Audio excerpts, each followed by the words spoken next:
Caminhar pode ser a melhor forma de se conhecer. Vem com Andréa Prestes no projeto Caminhos pelo Mundo. Olá, caminhantes, peregrinas e peregrinos. Hoje tenho a alegria de receber o Acácio da Paz aqui para o nosso bate-papo. Acácio, seja muito bem-vindo. Olá, Andréia, obrigado a todos também. Obrigado por esse convite, né? Já fazia tempo, né? A gente estava, você me devendo e eu te devendo, né? Porque, olha, já há anos que a gente estava para marcar um bate-papo e nunca foi possível, né? Agora, viu, por causa da pandemia, mira, já parou e agora a gente teve que parar para fazer o nosso bate-papo aí, depois de anos. Obrigado, você também. Gente, o Acácio tem uma história linda no Caminho de Santiago. Hoje dá para dizer, né, Acácio, que o caminho realmente é a tua vida. E isso começou lá em 1998, é isso, né? Isso mesmo. Muito bem, gostei da aula. Fiz tema de casa. Porque muita gente não conhece a história, né? Começa a ler a história, porque, claro, a gente tem algumas histórias, assim, as pessoas que escrevem livros hoje citam o nosso nome, né? E eu agradeço sempre porque a gente é lembrado por essas pessoas com muito carinho, né? Eu tenho quase todos os livros aqui, né? De muita gente, né? Inclusive eu tenho o seu também, André. Mas é sempre bom, porque tem coisas que nunca foram faladas, que nunca foram perguntadas. Também a gente também, para não ficar falando só da gente, a gente deixa que as pessoas perguntem. Quando as pessoas perguntam, nós respondemos. Por isso que o pessoal fala assim, Cássio, você nunca vai escrever um livro? Eu falei, não, o nosso livro é escrito todos os dias na nossa mesa quando a gente comparte a cena. É onde a gente faz uma página ou um capítulo. Quem quiser saber, tem que vir aqui. Ai, adorei. Viver o presente, né? Curtir o momento. Ai, muito bom. Acácio, como foi então o teu, assim, o chamado para o Caminho de Santiago? Eu acho muito bonito que você fala isso também, né? Que chega um ponto que o Caminho de Santiago é um chamado de alma mesmo. Como é que foi com Chamado de alma. você? Como é que estava a tua vida naquela época? Eu estava em Florianópolis. Na época, eu estava dando consultoria para a Secretaria Estadual de Saúde de toda Santa Catarina, porque eu trabalhava com licitação pública na venda de material médico hospitalar. Viajei muito, conheço todo o Brasil, lancei produtos. Então, a minha irmã, na época, a Nanda da Paz, né, tinha me dado o livro do Paulo. Eu falei, eu li o livro, falei, um dia eu vou fazer esse caminho. Eu estava em Florianópolis, eu estava dormindo, acordei e falei assim, vou para o Caminho de Santiago. Acordei assim, Caminho de Santiago. Na época era a Copa do Mundo, em 98, e o laboratório Bristol estava levando alguns médicos para a Copa. Então eu falei, olha, eu vou junto, eu conheço a França, posso ajudá-la. Eu fui, mas eu já saí tudo para fazer o caminho. Foi onde eu comecei o meu processo do Caminho de Santiago, né, em 98, fiz o caminho em 37 dias, em verão, era julho, né, a Copa acabou em julho. Logo depois eu voltei. Quando eu voltei, eu fiquei 5 meses e eu voltei de novo em 99 e depois de 99 eu não voltei mais para morar no Brasil. Eu decidi morar no caminho desde 99, nesses processos de todos os meus caminhos, né? Já fiz muitas vezes o caminho. E nessa volta, em 99, foi para de novo fazer o caminho como peregrino ou já começou a tua história como hospitaleiro? Não, já comecei. Eu fui hospitaleiro depois de fazer o caminho 99 5 vezes, porque eu ia e voltava, né? Eu sou uma pessoa que gosta de experimentar coisas. Eu voltei porque em 98 eu vi que eu não tinha feito o caminho. Eu vi que eu descobri coisas nesse primeiro caminho que eu precisava me aprofundar. Então, quando eu já voltei já com uma outra ideia, porque não tinha internet, né? A internet começou no ano 2000. Então, eu comecei a me aprofundar e entrar como assim mais deep, mais profundo a respeito das histórias do caminho. Foi aonde eu comecei a buscar muitas informações. Então, a primeira coisa, em 99 eu caminhava, voltava, caminhava, voltava. fui parar na Suíça a pé, voltei da Suíça, caminhei durante o inverno, caminhei sem dinheiro. E aí, quando eu estava voltando no ano 2000, já era janeiro, foi aonde eu já cheguei e falei, bem, eu vou agora ter que continuar morando aqui, meu dinheiro já tinha acabado, já tinha entregue tudo para o céu, né? E falei, agora eu vou ter que ver. Então eu começava a passar em lugares que já tinham me acolhido, falando, olha, se você precisar de hospitaleiro, eu me candidato, se você quiser. Então eu fui fazendo isso e já tinha já uma lista de ser hospitaleiro. Então quando cheguei em Santiago, em janeiro, eu fiquei na casa da Gisneide. Logo depois eu fui para o Rato, que o Rato precisava de voluntário. Aí no ano 2000 eu fiquei rolando praticamente em vários... Eu fiquei 7 anos fazendo isso, né? Eu, antes de ser dono de albergue, eu trabalhei 7 anos em vários albergues, durante 7 anos. Orieta veio trabalhar comigo depois, adiante. Uhum. Então eu trabalhava em troca de comida, em troca de uma cama e comida, nunca me faltou nada, mas eu só tinha uma mochila, as roupas eram os peregrinos que deixavam já para mim, então eu ia trocando já de roupa, e eu ia caminhando para os albergues também para ser voluntário. Eu não ia de ônibus, se eu tinha que ir para um outro albergue, eu ia a pé, caminhava, demorava, chegava, ficava ali 1 mês, 2 meses, o que for, aí voltava de novo. Isso eu fiz durante 7 anos, que eu também acabei me ficando cansado de trabalhar para os outros, porque os meus anos estavam passando, eu cheguei com 40 anos. Com 47 anos, eu falei, ué, já está na hora de a gente começar a fazer alguma coisa, né? Então, falei, ué, eu aprendi bastante, fiz, porque era todo ano, eu não era o voluntário de 15 dias, eu ficava nos lugares, desenvolvendo o trabalho, criando as artes, as sinalizações. Realmente eu trabalhava em vários setores do albergue, desde gestão até na sinalização externa, para chegar pôster, audiovisual, chamada, coisa que ninguém aqui fazia, né? Então, eu ia vendo como criei a rede de albergues, criei empresas de transporte de mochila.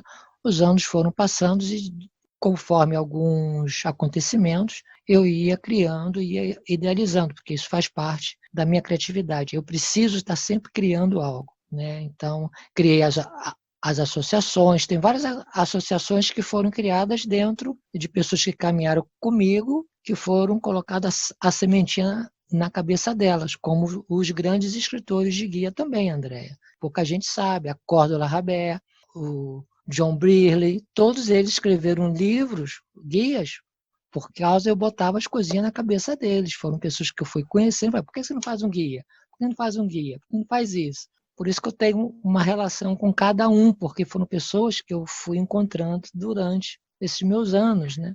Eu não cheguei com o caminho pronto, agora tem muita coisa pronta. Eu não, a gente foi fazendo o caminho junto com muitas pessoas.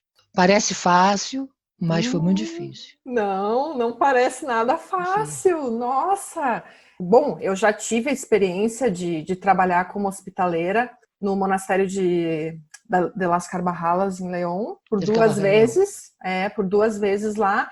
E num albergue também em Irún, que é no início do Caminho do Norte, né? Isso aí. Então, assim, uma das coisas que eu ia comentar contigo, quando eu ainda não tinha começado esse trabalho, eu comentei com uma hospitaleira de um albergue público e estava toda feliz, toda romântica. Nossa, a primeira vez que eu vou trabalhar como hospitaleira, o que você me sugere?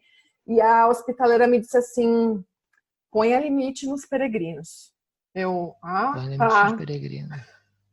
Eu queria que você falasse um pouquinho disso, do trabalho de hospitaleiro, como é que são os bastidores, até para que nós, peregrinos, tenhamos a consciência de que, enfim, é um trabalho, não é fácil, você trabalha todos os dias, às vezes é uma coisa de estar em estado de alerta 24 horas, né, Acácio?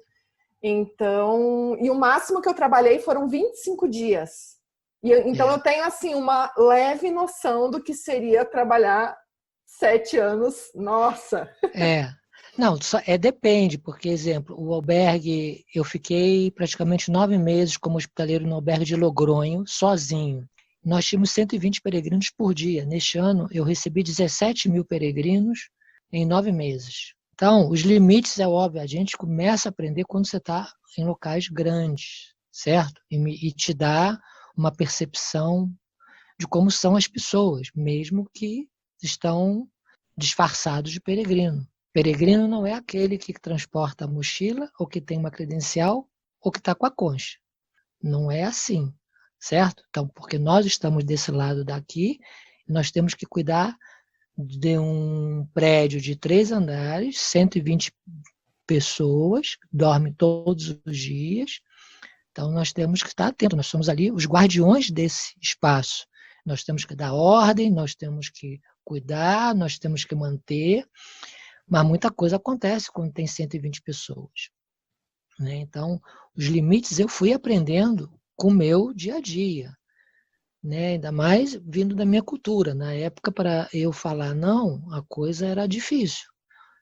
Hoje eu falo não na maior tranquilidade do mundo, como também escuto não na maior tranquilidade do mundo. Eu não fico com dorzinha se eu vou escutar um não de qualquer pessoa, certo? Então, mas também eu falo não também. Eu aprendi a falar não. Né? Então, a primeira coisa, assim, para você estar com pessoas e cuidar de um albergue é você saber os limites de você saber falar não. Essa você tem que falar não com firmeza, como uma criança. Isso não pode, isso é assim. Ah, mas não tem aqui jeito, sabe? Mas fica difícil, com a nossa monocultura fica complicado. Mas nas 167 nacionalidades, são 162 nacionalidades que vêm no caminho, então é normal. A rotina é complicada, é cansativo, muito desgastante. Tinha o lado emocional logo no início. Não é que a gente não tem sentimento, mas a gente já consegue não mais se identificar com certas coisas, porque senão você fica todo dia, você recebe e as pessoas ficam e vão embora, ficam e vão embora. Então é despedida todo dia com dor. Chega um momento que você fala, olha, essa é a minha vida. E isso também foi um grande aprendizado, né? Você saber sorrir para quem chega e também sorrir para quem está indo embora, esse desapego, né? E o caminho também ensina muito o desapego, por isso que eu consegui me manter até hoje longe da minha família, porque eu fui trabalhando o desapego dentro do albergue, né? Porque eu tenho uma família muito querida que vive no Brasil, eu tenho 4 filhos, né? Eu tenho mãe, eu tenho pai, eu tenho irmãos, né? E tenho os meus amigos. Então, eu fui aprendendo com os anos a ter esse desapego. Então, hoje eu vejo todos bem, sinto saudade, mas já não é com dor. Então, tem as vantagens e desvantagens. Então, a rotina de um hospitaleiro, nós temos vida própria, nós temos que fazer as nossas coisas particulares, nós temos que dar um tempo para nós não estamos 24 horas à disposição, não podemos ficar, não podemos esquecer da gente. E Orita e eu sempre falando, você só pode dar se você estiver bem. Então, hoje, se nós dois não estamos bem, nós não abrimos a porta do albergue. Senão fica uma coisa forçada, né? Então, claro, então a gente aprendeu muitas coisas a respeito disso e também os nossos limites. Nós aprendemos a valorizar o nosso tempo também, não somente o do peregrino, né? E a gente gostaria que o peregrino também tivesse uma observação maior. Quando entra em algum local, valore um pouco as pessoas que estão. Olhe com outros olhos. Nenhum albergue está limpo por mágica. Teve pessoas que estiveram, que está fazendo tudo isso acontecer. E aí entra um ponto bem importante, né, Acácio, que é a sustentabilidade dos albergues, Sim. que hoje no Caminho de Santiago, nas várias rotas, tem vários tipos de estabelecimentos, né, desde casas rurais, albergues públicos, paroquiais, privados, uns que têm o preço estabelecido, uns que são donativo, uns que servem café da manhã, outros que não, janta ou não, né? Também é tudo super variável. Então, eu queria aproveitar e te perguntar sobre como funciona o refúgio Acácio e Orieta e essa parte do donativo, porque acho muito importante também peregrinos estarmos conscientes disso.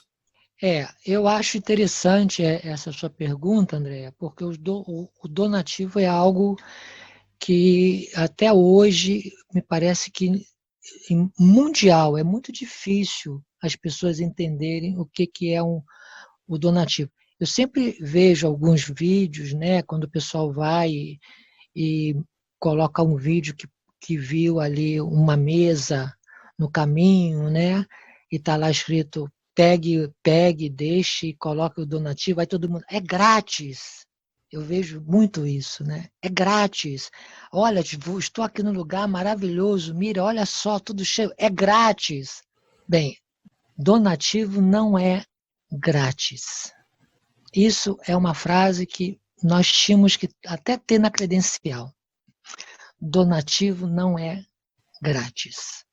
Donativo é um valor que você aporta daquilo que você acha justo que você está recebendo. É somente isso. Se você está recebendo algo, se você pegou algo que estava ali para você e está escrito donativo, então o mínimo que você tem que fazer é saber quanto você está pagando, porque você está pagando antes, e você deixar o mesmo valor. Se tem uma bebida que está ali, donativo, e você gastou 2 dias antes €1 numa bebida, por que você não deixa €1? Mas não deixa nada. Se fosse grátis, estaria grátis. Isso é para você. Não dê nada. Grátis. Free. Donativo é um valor anadido ali que você que tem que avaliar. Então, hoje, o nosso refúgio, depois de tantos anos, 7 anos, eu fiquei em vários albergues paroquiais, privados, gestão de associação, que é o caso de Logron, quer dizer, prédio público do governo, gestionado por uma associação dos Amigos do Caminho de Santiago. Então, eu também já fiquei dentro disso, e tudo isso tem uma sustentabilidade, isso precisa funcionar para que a gente possa seguir adiante. Quer dizer, albergue privado, nós não temos subvenção, o governo não dá nada, nós temos que gerar o nosso dia a dia para poder manter o que a gente oferece, para pagar a luz, pagar a conta de telefone, internet, tudo mais, gás, né, água quente, e foi assim sucessivamente.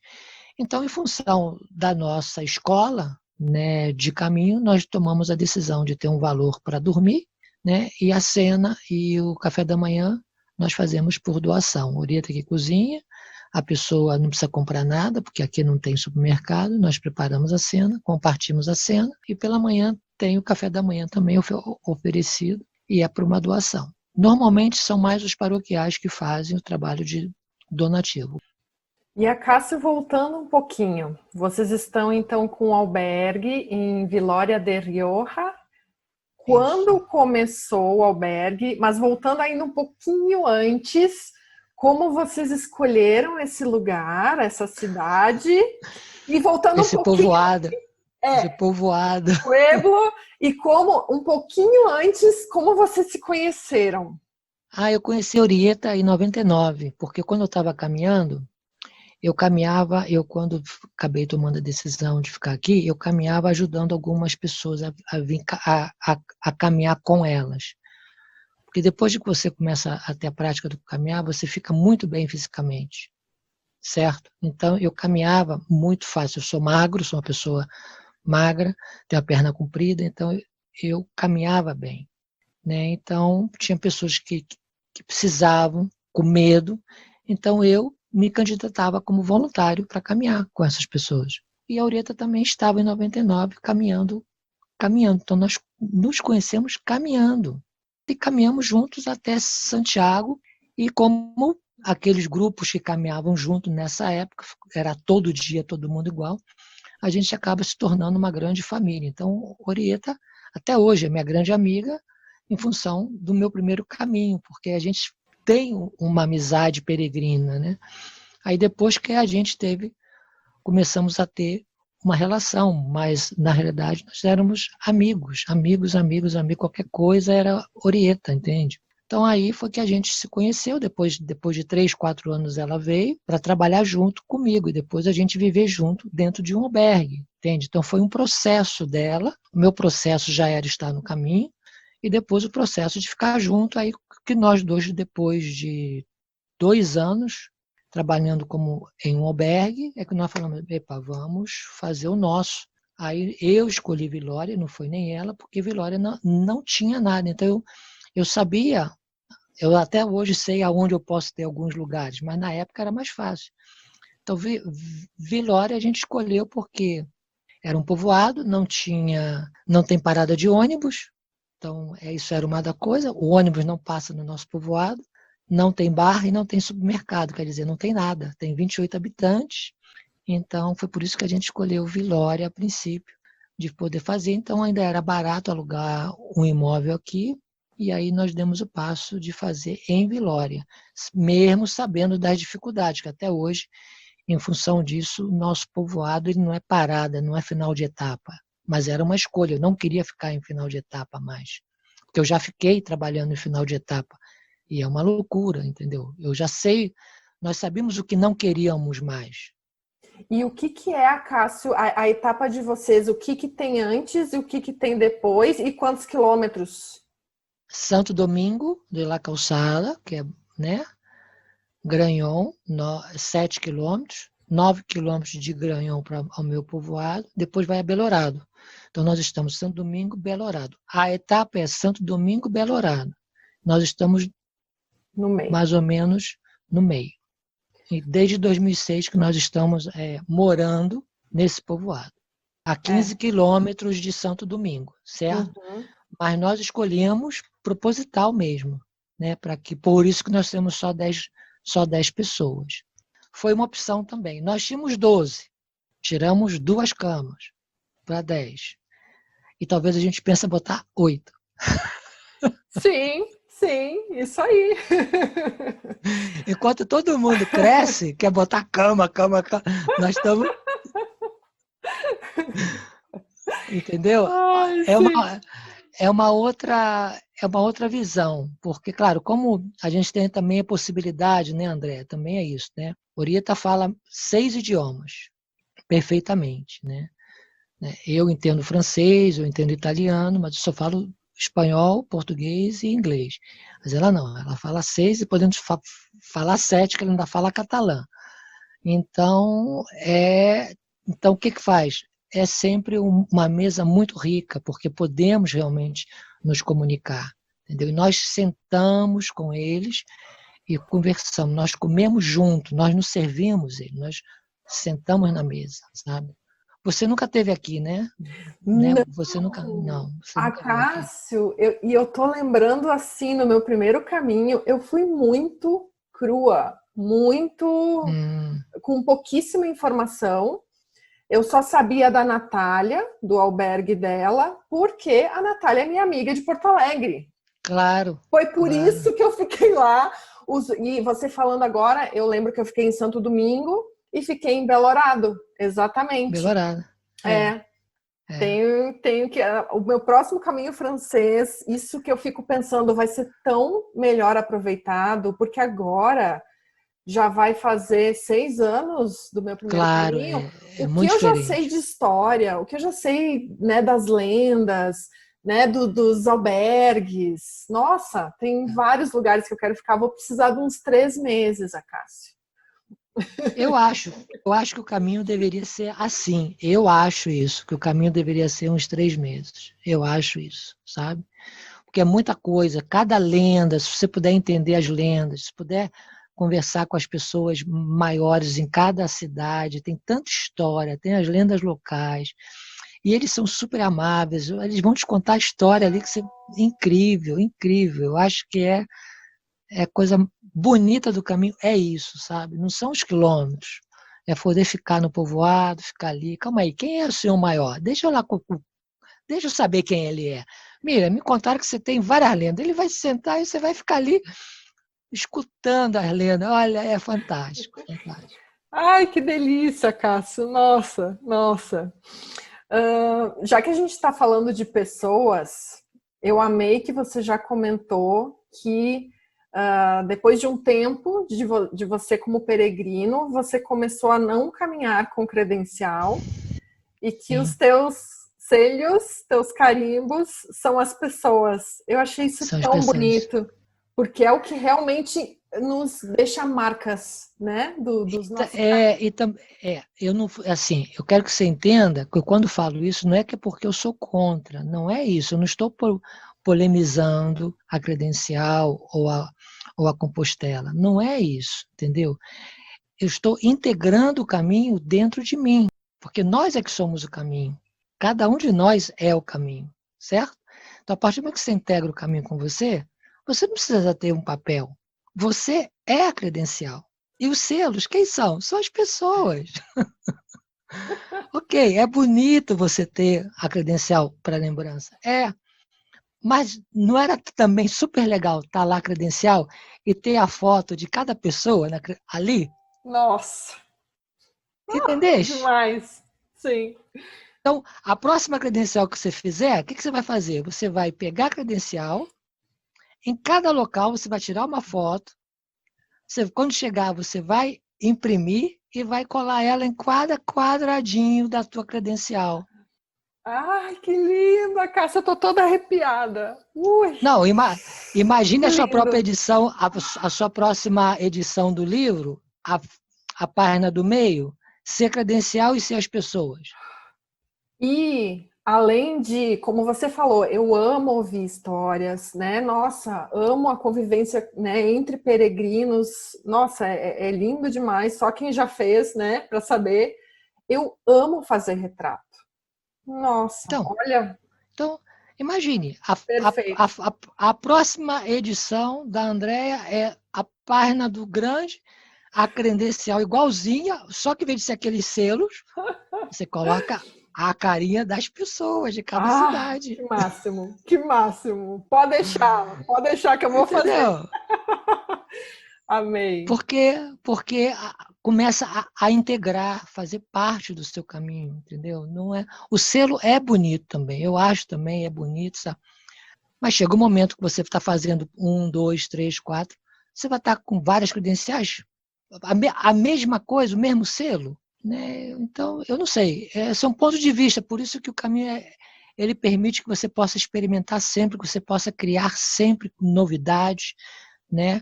Para que possa valorar todos esses seus passos, porque querendo ou não, é duro fazer o caminho, não é moleza fazer o caminho, não é fácil fazer o caminho, entendeu? Então temos que dar um sentido, e os sentidos são as pessoas, são os encontros, são os desencontros, né? São as histórias, as lendas. Falando nas histórias, nas lendas, a gente pode entrar também na parte da energia do Caminho de Santiago, que eu Essa é, adoro te ouvir sobre os pontos energéticos do caminho, né? O mundo paralelo, enfim. Quero que você conte um pouquinho é, sobre isso para nós. inclusive, esses dias mesmo eu estou vendo um filme coreano sobre o mundo paralelo, que é fantástico, né? Então eu gosto muito do mundo paralelo porque eu acredito nele. E uma das coisas que mais me impressionou quando tomei a decisão de ficar aqui foi a descoberta desse mundo paralelo dentro desse caminho, né? Porque ele não foi criado 2000 anos, né? Ele é muito mais antigo do que isso. Então, isso aqui já existia, e já existe uma força magnética aqui grande, um paralelo 42, que são portais para outras dimensões, seja as pessoas acreditando ou não, mas aqui é o que existe. Como existe no Triângulo das Bermudas, que todo mundo sabe, e ali ninguém fala nada, mas também está ali. Ali é outro portal também. E, nesse lado daqui, nós temos o paralelo 42, que, por casualidade, é o Caminho de Santiago. Então, dentro desses 800 ou 900 quilômetros, nós temos vários portais onde as pessoas entram e saem. Eu agora estou atrás um outro portal, que é o portal dos intraterrenos, que eu ainda não sei aonde está, mas eu estou atrás dele para isso. Então, realmente, o caminho ele tem essa propriedade, não é visível, certo? Mas as pessoas têm que começar a abrir a mente e tentar imaginar o porquê que existe isso durante muitos anos, né? E não achar que é só uma coisa, que é só religioso, que é só... Não, isso aqui ele transcende isso tudo, né? Então, a energia ela é forte, ela está mudando, porque as energias não são nos lugares fixos, porque elas vêm assim, são raios de luz. Como a Terra se mexe, as energias também se mexem. Os tubos se mexem, eles não são fixos assim. Não, ele vem, ele vai, e a Terra mudou, o eixo deu uma mudança. Quando ela mudou, também mudaram os pontos energéticos que aonde estavam antigamente. Então, eles também tiveram uma transformação, certo? Então, por isso que tem lugares que estão desativados, porque teve uma mudança do eixo da Terra. Então, esses pontos também alteraram. Então, até você saber de novo o que está passando em cada ponto, você tem que ir, você tem que ver, você tem que estar, sabe? Tem que se informar. O quântico está aí para isso, né? E está todo mundo já falando. Então, nós temos que abrir a nossa mente e imaginar isso. E o caminhar, ele estimula isso porque você está em contato com a Terra, você está em contato com o teu chakra básico. Então, na realidade, o que ele faz? Ele vai estimular essa vibração com essa parte invisível que são os pontos energéticos do caminho. Então, nós temos que também entender o que está passando com o corpo nesse caminhar, porque ele é muito importante. Ele é o terra, ele é o terra que faz. Se não tem o corpo físico, só tem os pontos energéticos vazios. Quando nós vamos, nós interferimos e é onde nós podemos fazer esse contato. Entendeu? E não esquecer que o nosso corpo é água, 75% é água. Então, dá outro choque. Então, quando dá esse choque com essa energia, a nossa parte da terra com a água do corpo, como um raio. E para quem quer fazer o caminho com esse olhar, como a pessoa pode estar, como você falou, tem que se informar, né? Mas como a pessoa pode estar aberta, disponível, atenta? Você tem alguma sugestão? Se puder, antes de vir, ter contatos com pessoas que pudessem ter a mesma sintonia sobre esses tipos de assunto, certo? Que não pudesse ficar preso a nenhuma religião, porque a religião ela vai fechar, ela não vai permitir que você possa entender o que está passando nesses portais, certo? Os encontros e os sonhos que você pode ter, você não vai conseguir interpretar, porque você vai achar que é coisa do demônio, entendeu? E não é nada disso, sabe? Então, tem que estar assim, com pessoas que possam já estar. Não é ter feito o caminho de Santiago, mas que já tenha uma nova informação a transmitir essa pessoa. Pessoas que trabalham com psicologia transpessoal, pessoas que já estão nesse mundos paralelos há algum tempo estudando. Se quiser se aprofundar, vá para quem está estudando Rosa Cruz, porque o Rosa Cruz, antes de fazer o caminho, ele sabe muito bem o que é, porque para você subir de grau na Rosa Cruz e na maçonaria, você precisa fazer o caminho de Santiago. É obrigação, tá? Para você subir de grau, você tem que passar aqui primeiro, porque eles estudam isso. Eles estudam o que passa aqui, entendeu? Então é um material de estudo dentro desses outros estudos de maçonaria de Rosa Cruz. Então, se eles estudam isso para poder compreender muita coisa, por que os normais também não podemos estudar para poder compreender o que passa aqui? Tá entendendo? Por isso que eu não gosto de nada secreto. Por isso que eu falo sempre sobre esses temas, porque eu não sou nenhuma ordem, mas eu não gosto, porque eu fiquei chateado quando eu fiz o caminho, porque eu só pude descobrir as coisas porque eu me senti enganado. A partir do momento que eu me senti enganado, eu falei, não, eu não vou acreditar nessas historinhas, eu vou buscar as informações porque eu estou me sentindo enganado, certo? E na época eu não tinha essas informações. E tem muitas informações que eu ainda não tenho. Mas depois que eu fui deparar, pô, a Rosa Cruz tem livros a respeito disso, sabe? A maçonaria tem livro. E não, só pode comentar se você pertence à ordem. Então, quer dizer, a mulher que não pode entrar na maçonaria, ela nunca vai saber de nada. Entendeu? Então, pô, por favor. Sabe? Então, eu acho que as pessoas deveriam buscar, sim, algumas informações, se gostarem do tema, se gostarem desse conhecimento. Aqueles que estão vindo somente para seguir o padrão, mas tranquilo, também é maravilhoso, sabe? Porque tem pessoas que não se importam com esse tipo de informação ou de conhecimento, que não querem saber isso, sabe? E tem outros que querem entender mais. Então, acho que as pessoas deveriam sim buscar cada informação em seu devido local, porque nem no livro de história você vai ter essas informações. A Cássia, você me inspira a estudar cada vez mais Tem que estudar. E a estar aberta também, né? Porque, enfim, a gente tem muitos conceitos, preconceitos, julgamentos. Sim, crenças, né? Nós temos muito, e nós temos também muita coisa que no Brasil não chegou às informações, né? Isso não chega nas informações.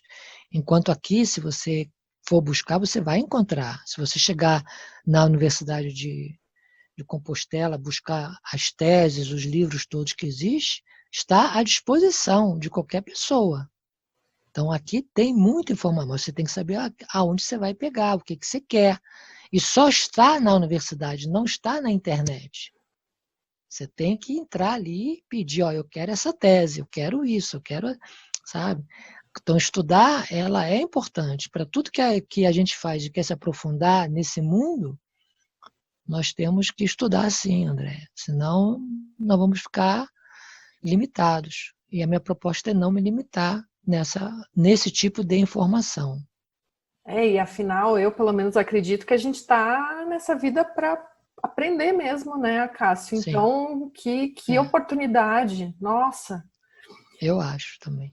E isso que você está falando, para mim, assim, eu considero um nível avançado, mas eu acho que todos os peregrinos experimentam de qualquer maneira, num nível mais básico, vamos dizer assim, se o peregrino está aberto, atento, seguindo a sua intuição, olhando os sinais, interpretando as mensagens, como você falou, sonhos.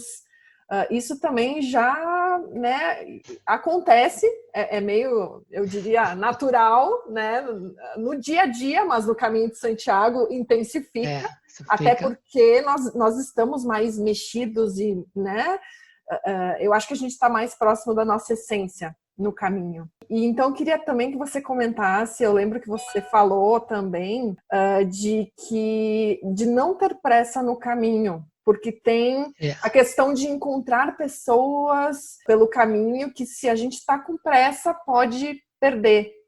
É verdade. Olha, que bom que você fez o dever de casa. Olha, viu? Marcou, eu gostei. André, a gente tem que entender isso, que o chamado, né, eu escuto isso. Eu fui chamado, eu estou indo. Só que quando existe um chamado, ele existe um chamado, mais ou menos vem para as mesmas pessoas. É como se fosse, uma rádio, estava na sintonia, botou ali, e todo mundo que estava sintonizado no planeta escutou. Aí, sem saber o porquê, as pessoas chegaram no mesmo dia e começaram o caminho, certo? O porquê? Porque isso aí é uma conexão, porque o caminho não é o seu caminho. Né? As pessoas veem, isso foi um chamado. Isso é o ego quem está falando. Na realidade, quem está vindo fazer o caminho é a sua alma. Você só está sendo o instrumento dela para transportar essa alma por alguma razão. Então, algo vai acontecer. Todas essas pessoas que chegarem no mesmo dia, que dormirem no mesmo dia, aqueles que você cruzar, você tem que observar. Você tem que olhar para cada um. Você fala, por que essas pessoas chegaram no mesmo dia que eu. E será que é um sinal? Eu tenho que falar com ela, eu tenho que observar. Mas se você só está ali no seu ego, a minha meta é eu chegar lá porque eu tenho um planejamento, porque eu tenho 23 dias. Então você anda, você não dá nem tempo de conhecer aquela pessoa, ou mais gorda, que anda 2 km/h, que você nem viu. Você nem viu ela, porque você já saiu, pá! Então você nem prestou atenção de todas aquelas pessoas que iniciaram com você. Então, se você chega em Saint-Jean, que tem, exemplo, 200 pessoas, você vai caminhar com 10. Mas cadê as outras que chegaram? Então, sabe, você nem se permitiu. Caminho ao lugar, você tem que permitir. Então, para, fica sentado na subida lá de Saint-Jean e deixa os 200 passarem. E aí, quando você... Agora sim, agora eu vou ser o último. Aí eu vou. Mas eu sei que eu cruzei, vi todas as pessoas que se levantaram, passaram por mim, e aí, ok, agora eu já sei quem são as pessoas que estão aqui. Agora eu vou ver se eu vou ter alguma sintonia com elas. Então é se permitir quem são essas pessoas e não deixarem elas passarem, porque elas vão ter alguma coisa a transmitir, sabe? Então a alma fala assim, pô, por que você correu tanto? Cabeça, né? Por que você seguiu? Pô, você em vez de vir me ajudar, você vai ter que vir aqui, eu vou ter que voltar de novo. Então, são algumas propostas que a gente dá que não esperem e vejam esses sinais. É igualzinho que eu falo. Eu até falo assim, toda vez que você entrar para fazer qualquer compra em qualquer lugar do caminho, não compre nada. Mas como? Não compre. Senta no bar e espera. Faz assim, espera. Aí você vai esperar 1 hora. 1 hora. Você pode ter certeza, aquilo que você quiser vai chegar na sua mesa e vão te oferecer. Mas ninguém faz esse teste, porra. Eu vou fazer. Com raiva. Eu fico com raiva disso. Por que as pessoas não sentam e falam assim, pô, estou com sede, mas eu não vou comprar? Porque quando você compra, você corta essa sintonia, sabe? Você corta a sintonia, você usou o poder, você comprou. E você não permite que essa coisa que está acontecendo no caminho possa chegar até você. Então senta, olha, a pessoa entra, você vestiu de peregrino, você vai ver peregrino? Buenos dias, olá, como está? Olá, e você ali sem nada. Olá, como está? Vai chegar alguém, o que você quer tomar? Eu queria um café. A pessoa vem, vai sentado com você, vai conversar com você.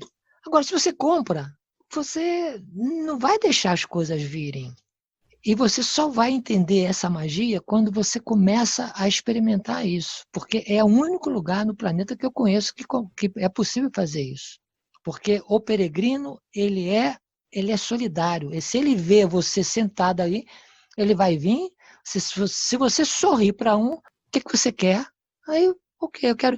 E no dia seguinte, o que você faz? Você faz a minha. Aí você viu quem é, o que você quer tomar? Você retribui. Está entendendo? E você faz com que ele observe essas coisas, porque as pessoas não observam mais, porque estão tão automatizados a comprar, que nem vê o que está atrás, nem vê essa sinergia acontecer, né?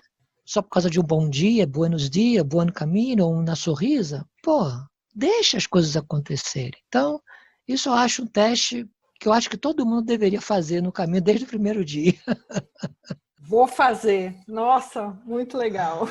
Mas depois você vai ter que me contar e escrever. Olha, eu fiz e funcionou. Pode deixar, pode deixar. A Cássio, tem outra pessoa, tem um carimbo aí na tua credencial, que é o Paulo Coelho. Eu queria que você contasse um pouquinho da amizade, né, de vocês, enfim, como é que vocês se encontraram, se conheceram. E aquela história que eu te pedi também, se você quiser contar. O taxista, sim. O taxista. Isso faz parte do caminho, né? Eu nunca imaginei também, né, Andréia? E é essa que é a sinergia que eu tenho te falado. Porque quando você realmente acredita em tudo, as coisas acontecem, né? E é uma das minhas comprovações, porque, querendo ou não, Paulo hoje é um dos maiores escritores lidos do planeta, né? É algo impressionante, ninguém pode negar isso, né? a quantidade de livros que esse homem vende, né? E o caminho realmente me aproximou a ele, que até hoje eu faço parte, assim, dele, porque eu sei que ele fala em mim todo dia, depois eu vou explicar o porquê, entendeu? Eu falo nele aqui todo dia, a gente tem contato, a gente tem acessos, né? A gente tem uma facilidade de comunicação dentro de toda a estrutura, a agente dele, ele, a Cristina, né? E o secretário dele. Aí depois eu te conto. Então, Paulo, eu já conheci o Paulo desde o Alto Leblon, não sei se você, do Baixo Leblon, não sei se você conhece o Rio de Janeiro. O Rio de Janeiro, então, tem o Baixo Leblon, que é no Leblon, onde os artistas sempre iam tomar cerveja, sempre se reuniam. E eu ia lá de vez em quando, já conhecia ele, os artistas todos frequentavam ali, né, porque o Paulo, ele é mais velho que mim, mas não é tão mais velho. Eu tenho 62, ele está com 67, mais ou menos, ou 68. Então, já sabia quem eu era, mas não tinha esse contato com ele. No ano 2000, ele me buscou no Yahoo Groups, porque existia um Yahoo Groups, não do Brasil, existia um Yahoo Groups do Caminho de Santiago, em espanhol, que era coordenado pelo Alex. Então, Alex sabia que eu estava em Ventosa. O telefone toca de Ventosa e fala assim, Acácio, oi Alex, tudo bom? Sim, olha, tem um tal de Paulo Coelho, passou uma mensagem no grupo que está querendo saber onde você está e deixou um telefone no Yahoo Groups. Agora, eu não sei se é o Paulo Coelho, mas o telefone é do Brasil. E eu, na época, eu não tinha computador em Ventosa. Aí eu falei, você pode me passar o telefone, Alex? Ele falou, claro, o telefone é esse. Eu falei, valeu, Alex.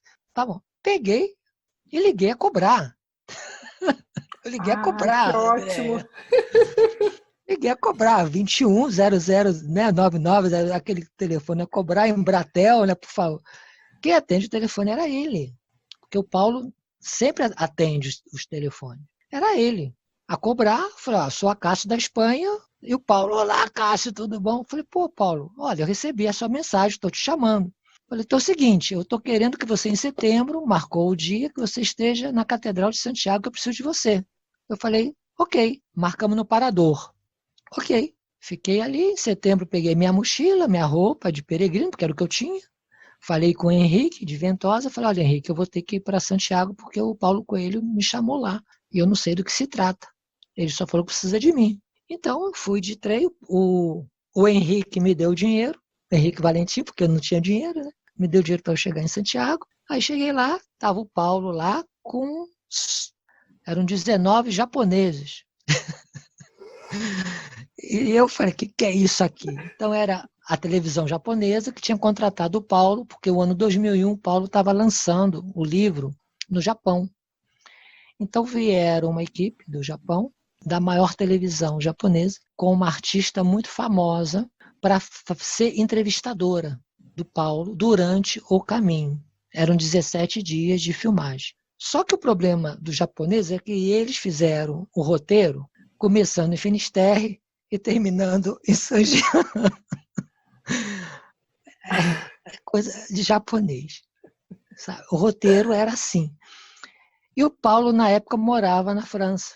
Então o Paulo veio de carro. E o Paulo falou assim, cheguei lá, esse é o Acácio, ele é contratado por mim, ele é o meu guia, e ele vai estar comigo, minha responsabilidade, não foi da equipe japonesa, porque eu apareci lá de surpresa. Quem era esse? Então o Paulo falou, Acácio, você vai me conduzir, porque na realidade eu fui o guia do Paulo. E fui o guia de toda uma equipe, porque o Paulo não queria ser guiado por eles. Paulo queria que o roteiro fosse feito, mesmo recebendo, mas ele queria que o roteiro fosse feito por ele, porque ele é o Paulo. Então, ok, não há problema. Então, eu acabei ficando os 17 dias dentro do veículo do Paulo e quebrando, a norma era, vamos quebrar o roteiro todo. Cada hora era, o Paulo falou, eu não quero isso, vamos para tal lugar, você vai abrir isso, a gente vai para cá. Os japoneses ficavam malucos, porque eles já tinham todo um roteiro e o Paulo quebrava todo o roteiro, né? E eu achava ótimo, porque eu tinha que estar, tinha que estar muito atento às coisas dele, porque ele queria, porque estava até, porque era intensivo, era o dia inteiro, o dia inteiro, o dia inteiro de filmagem, entrevistas e tudo mais, e o Paulo parava, as pessoas vinham falar com ele, né? Então foi realmente uma experiência grande. E aí nós já chegando, certo, tá, mais ou menos em Pamplona, o Paulo virou para mim e falou assim: Cássio, você tem o telefone do Pedro? Porque o Pedro Telecheia era o taxista de Borghetti, que estava falando para todo mundo que ele tinha sido o motorista do Paulo. E essa história ficou durante muitos anos, né? Que o Paulo nunca fez o caminho, porque já tinha um taxista, e o taxista era o Pedro. E na época que eu estava ali, porque eu conheço os taxistas, hoje eu conheço mais taxistas ainda, né? E o Pedro era um dos poucos taxistas que existia. Então eu conhecia o Pedro pessoalmente mesmo, né? Então eu tinha o telefone do Pedro. E o Paulo, na época, estava com aqueles telefones grandes de celular no carro, né? Aí eu falei assim: liga para ele. Aí eu falei: ok. Peguei meu caderninho que eu tinha, um caderno que sempre anda comigo. Pedro, aqui é o Cássio, olha, eu estou com a televisão japonesa, eles estão fazendo uma filmagem, e eu estou aqui chegando em Roncesvalles, eu queria que você tivesse em Roncesvalles dentro de pouco para falar. E ele estava na casa dele. Estou indo para lá. Falei: ótimo. Quando o Pedro foi, eram 2 furgonetas grandes e mais o carro do Paulo. Saem 2 câmeras, aquelas câmeras grandes de cinema, né? Grandona assim. O Paulo, eu do lado do Paulo, né? O Pedro branco, porque o Pedro já era um senhor branco assim. Eu falei: ó, Pedro, eu sinto muito, mas agora. Aí o Paulo apontava: diga agora se é verdade. Se você nunca me levou de táxi, você não me conhece. E o velho lá, coitado dele, foi uma situação tão constrangedora. Olha, que vergonha eu senti, até mesmo em função do Pedro, né? E as 2 câmeras filmando essa história. Porque o Paulo falou: agora grava, e se você fizer alguma coisa e seguir, eu vou te processar. Né? Depois eu fui falar com o Pedro, porque eu sempre falei: Pedro, não faz isso, Pedro, não faz isso. Um dia isso vai chegar, entendeu? As pessoas falam e não sabem, né? Então é desagradável você menosprezar uma pessoa falando que não fez uma coisa sem ter a certeza, né? Então eu fiz isso mais até para quebrar essa imagem que estava sendo bastante propagada. Eu até entendo, porque Paulo é brasileiro, é um escritor de êxito que não tem nenhum espanhol que tenha o êxito dele em matéria de livro de Caminho de Santiago. Então, eu até entendo tentar menosprezar um trabalho de uma pessoa que deu certo. Porque, na realidade, André, você tem que imaginar que nem o Paulo pensou que pudesse o Diário de um Magro, e logo depois o Alquimista, pudesse fazer tanto sucesso. Ele fez um trabalho. E se o trabalho foi adiante, ele é merecedor. E se ele é merecedor, é independente de que nacionalidade essa pessoa é. Ela tem que ser valorada, ela tem que dar crédito dela, né? E não tentar jogar ela para baixo.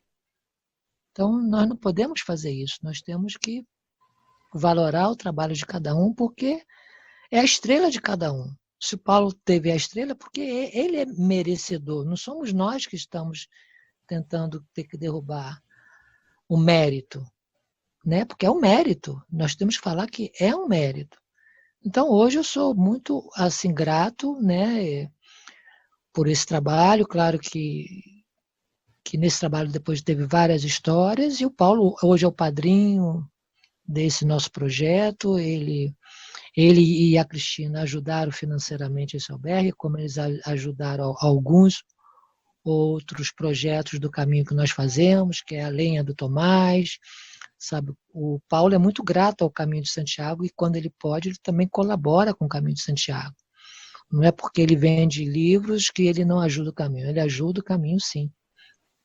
Sabe? Então, temos o acesso a ele, e hoje o secretário que está hoje com o Paulo é um peregrino que também, de anos, também acabou ficando como voluntário no caminho, e o Paulo precisava de uma pessoa de confiança.